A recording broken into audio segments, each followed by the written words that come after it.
High, আমি তৃষা। আজ আবার সেই দিনটা চলে এলো, আমার কলকাতার বাড়ি ছেড়ে মুম্বাইয়ের বাড়ি ফেরার পালা।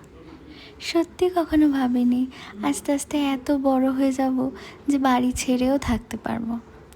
জীবনটা অনেকটা পাল্টে গেছে বাইরে আসার পর থেকে। কষ্ট হয়, সত্যি কষ্ট হয়, সবাইকে ছেড়ে থাকার কষ্ট, বাবা মাকে ছেড়ে থাকা, নিজের ঘর বাড়ি। তবে এটাও ভাবতে অবাক লাগে যে একটি স্বপ্নের রাজ্যে আমি আছি, Mumbai, the city of dreams. সত্যি স্বপ্নের মতন। আর সেই স্বপ্নের শহরে থাকার জন্য একটু কষ্ট তো করতেই হবে, তাই না? বাড়ি ছেড়ে, কমফর্ট ছেড়ে থাকার কষ্ট, এইটুকুই যা করতে হয়। যাই হোক, এই যে ল্যান্ড করে গেছি বম্বেতে, এবার আস্তে আস্তে নিজের বাড়ির দিকে যাচ্ছি।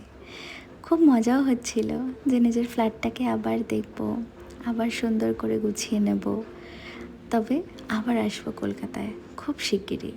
দেখো, বাড়িতে ঢুকে দেখলাম আমার বন্ধুরা কি সুন্দর করে আমার বাড়িটাকে সাজিয়েছে।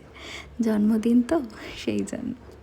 ওরা আমায় কখনো ফিলই করতে দেয় না যে আমি বাড়ির বাইরে আছি। I am so grateful.